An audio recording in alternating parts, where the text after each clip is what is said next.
Hey guys, today I'm going to be talking about consensual sex after trauma. I think it's something that people don't really like to talk about.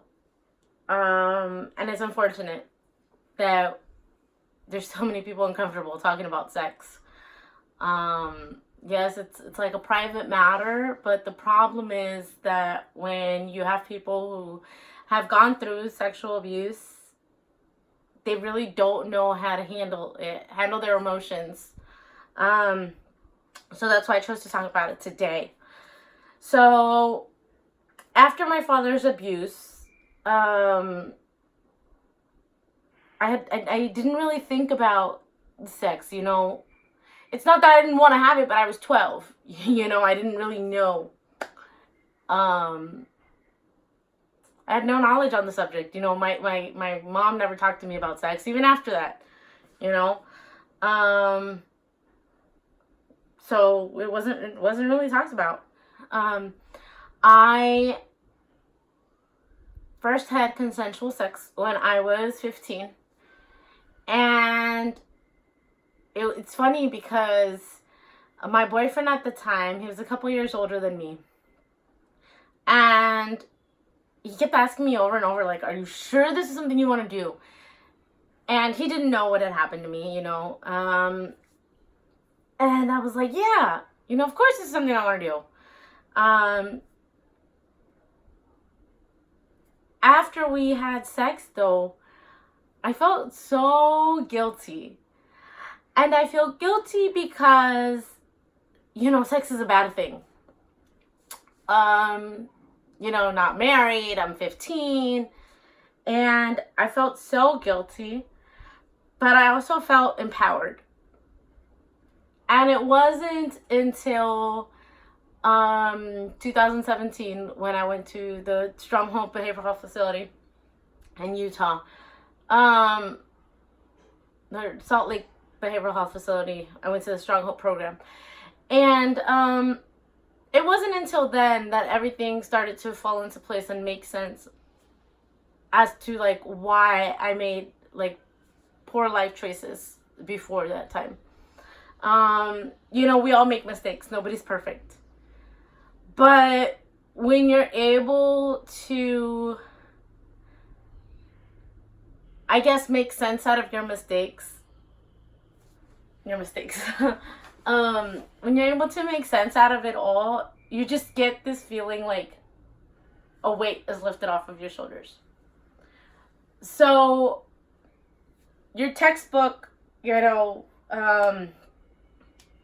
not definition, but like not everyone, most people seems to think that after sexual abuse, sexual trauma, people go into their little hole and they don't want to talk to men or women, depending on who raped them, who molested them, who damaged them. That they want nothing to do with sex. They want nothing to do with intimacy. And yes, that does happen. And people are not, and people like do not even question that. They're like, "Oh yeah, that person was raped." That's why they don't want to have sex, because it's people talk about that. What people don't talk about is the other side. The side where those who've been through sexual trauma, sexual abuse, want to have sex.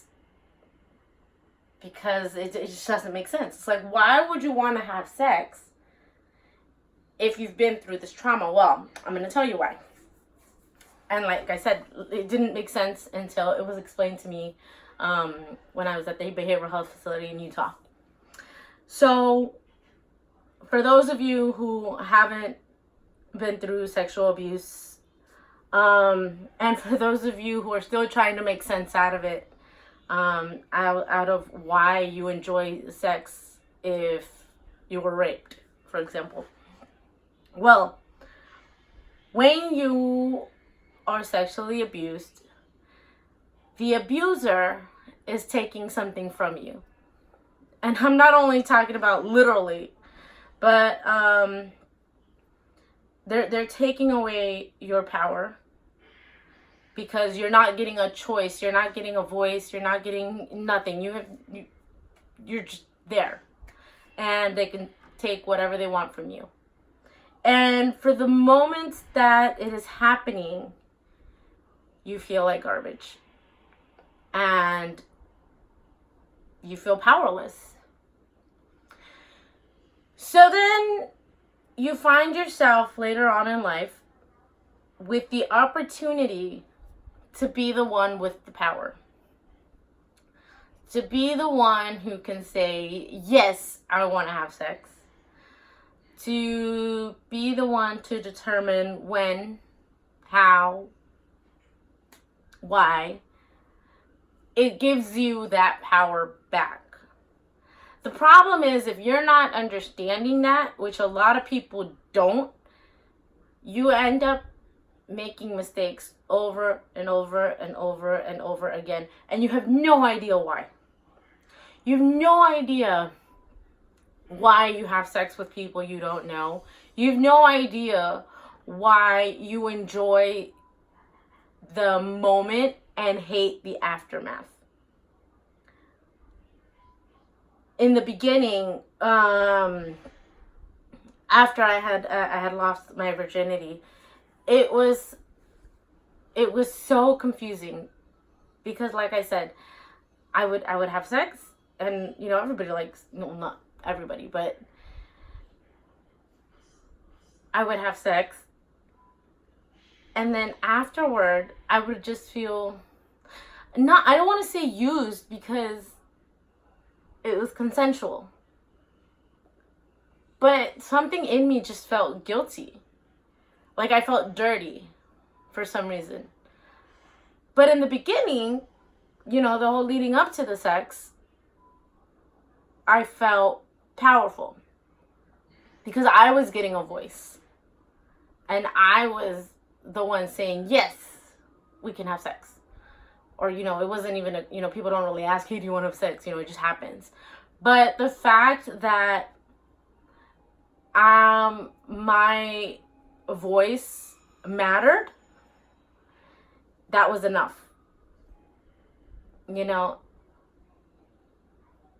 And I just didn't like the aftermath. And it wasn't like I was having sex with everybody. But I didn't do it for the right reasons, and I didn't understand why. And I think it happens a lot. And I think because of that, because people who've been abused end up having a lot of consensual sex, I think because of that, people will say, well, maybe that person really wasn't raped. Maybe that person really wasn't abused, because look, they're out there having sex now. But those people don't understand. And what makes it worse is that even the person that's going through it doesn't understand either. Like I said, I'm 31. I'm going to be 31 this month. And it wasn't until I was about 27, 28 that a therapist had to tell me why I was acting that way. It wasn't until then that it all fell into place, and it wasn't until then that I understood. And I think it was after that I started to mature as a person, because I understood myself better. And this is why I'm such a big advocate of talking about the uncomfortable. Because if you're not talking about it, you're making, I don't really like to call them mistakes. You're making decisions that maybe you really don't like making, or you regret them. And it's because you don't understand why you're doing it. So it happens. If you were sexually abused, that does not mean that you hate sex. It does not mean that you're not supposed to have sex. Yes, it happens. People, you know, there are some people who've been sexually abused who want nothing to do with sex. But like I said, that one people talk about more often because it's not uncomfortable. People don't like talking about what makes them uncomfortable. Because I promise you, if you tell someone who doesn't like talking about sex, hey, I was abused, and then after that I went out and I had a lot of sex, they're gonna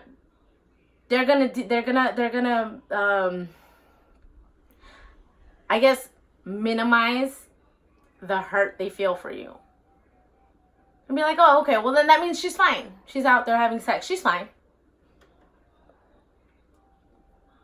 They don't understand that you're having sex because you're trying to get your power back.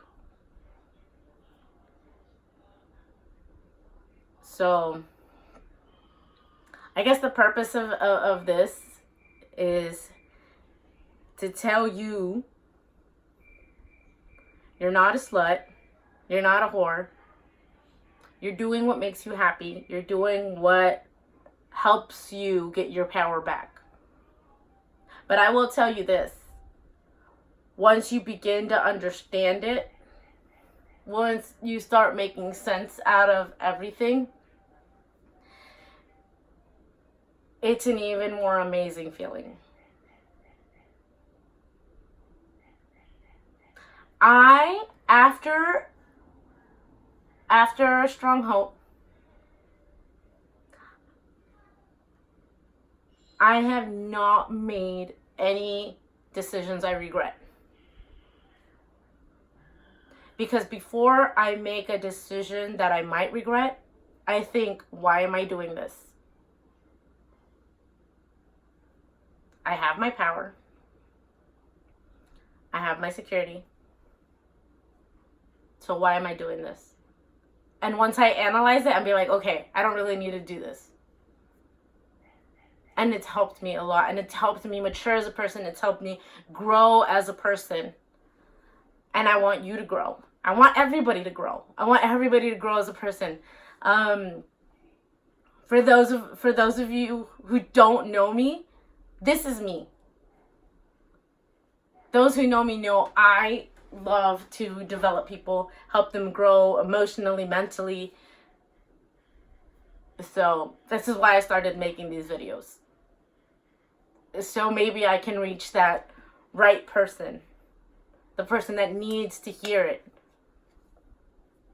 You have your power now. If you are still being sexually abused, you need to tell someone. Tell the right person.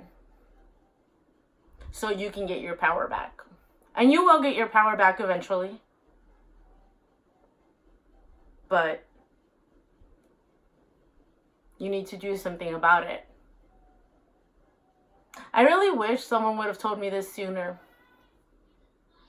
But, you know, like I said, it's not talked about. So maybe we need to talk about it more often. It happens. We don't all cope the same way. So, thank you for watching. I'll see you next time.